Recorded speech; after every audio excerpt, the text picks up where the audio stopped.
I'm currently setting up the text so I can see. Hey, is that Akira? I see the symbols.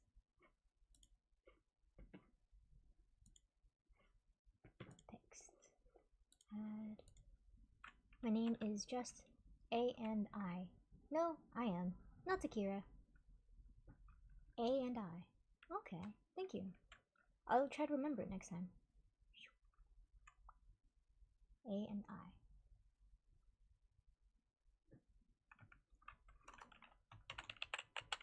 I'm typing in the book that we'll be reading today for now.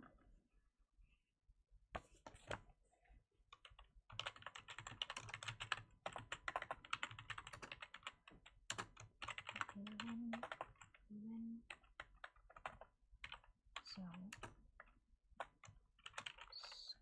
Scrupoli. It's in my lap right now. And let's do this. And a little bit of that. I wish they had the Valentine's Day. Ooh. Book. Unseen effect. So how's your day today? Are you having a good day?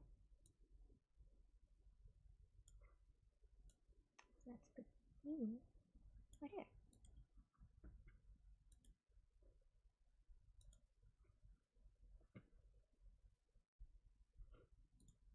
Boop.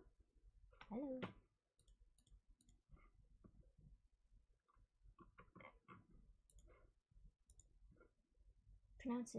Pronounce I as E. A and E. Oh, like Andy?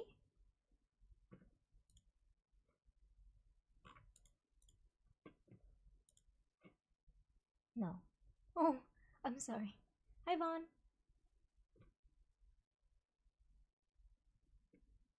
I'm currently putting on some music for you guys, so you're not bored while watching me read.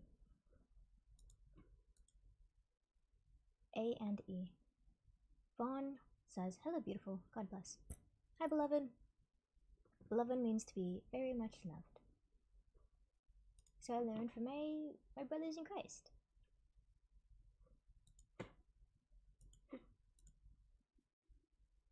My hair is like, I want it to stay.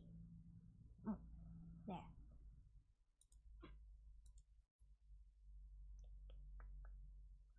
Well, my thing is not working, so I'm just gonna go read.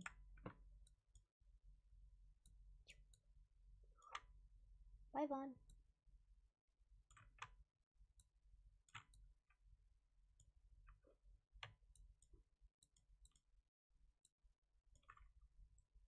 That should be good. Let's move you a little bit more. Nice. Move it up here. Move it up. There. You got this. Move a little there. You can go a little bit there. Cool. I hope you guys can see everything. Okay. I'm actually really nervous.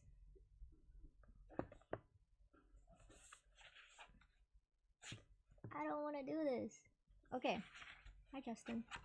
I can see my little metrics things.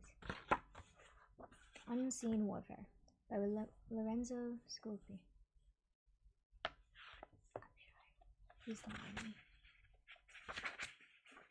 As we were reading yesterday on the table of contents, what is Christian perfection?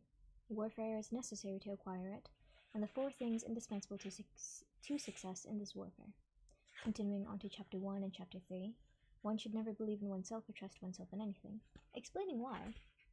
And on chapter 3, on hope in God alone and on confidence in Him. Hello. Whoa, we have 2 J's in the chat. So continuing where we last left off. Let me just make sure. We'll go over for chapter 2. Chapter 2. One should never believe in oneself or trust oneself in anything. Not to rely on oneself is so essential to our struggle. My beloved brother, that is, without it, be assured, not only will you fail to gain the desired victory, but you will also be unable to resist even the smallest of attack of the enemy. Engrave this deeply in your mind and your heart. Since the time of the transgression of our forefather, despite the weakening of our spirit and moral powers, we have been inclined to think very highly of ourselves, although our daily experiences effectively prove to us the falseness of this opinion of ourselves and our incomprehensible self-deception. We do not cease to believe that we are something, and something not unimportant. Yet the spiritual disease of ours is so difficult to perceive and acknowledge. It's more abhorrent to God than anything else in us. It is the first offspring of our selfhood and self-love, and the source, root, and cause of all passions. I'm gonna sit. I'm gonna chill. You guys can watch me read.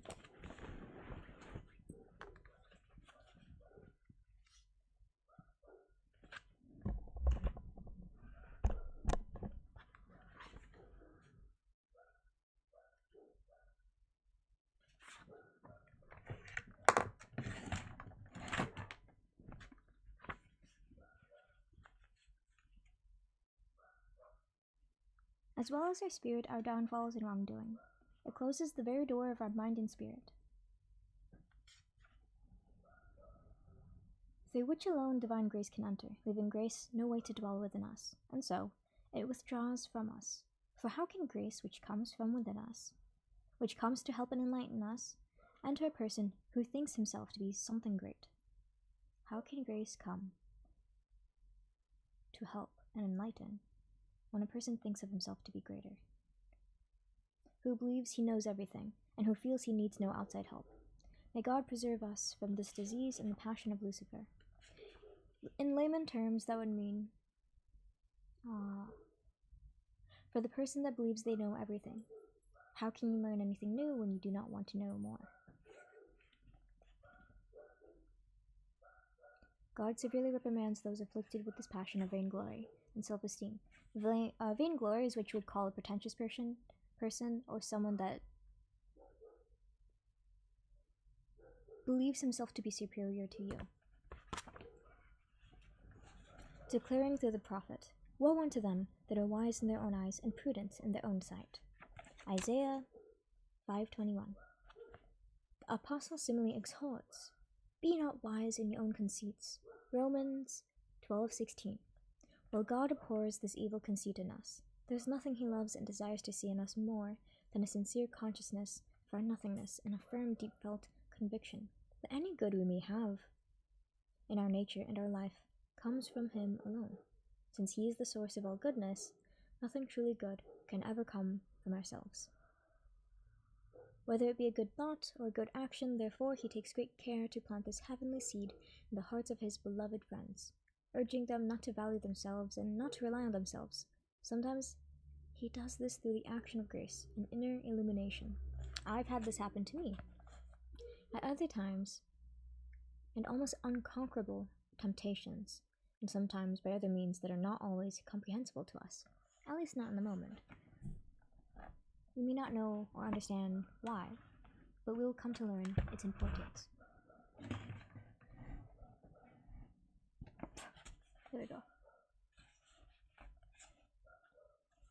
Yet although expecting no good from ourselves and not relying on ourselves is the work of God within us, we, on our part, must make every effort to acquire this disposition. If you've ever been in a situation where you do not know the answer to this, but you really want to, and no one around you seems to know what to do, that is where God can come in. That is where we lean not on man's understanding, but on God's. And soon we come to realize to lean on God always. For what he leads us, where he leads us, is in our favor.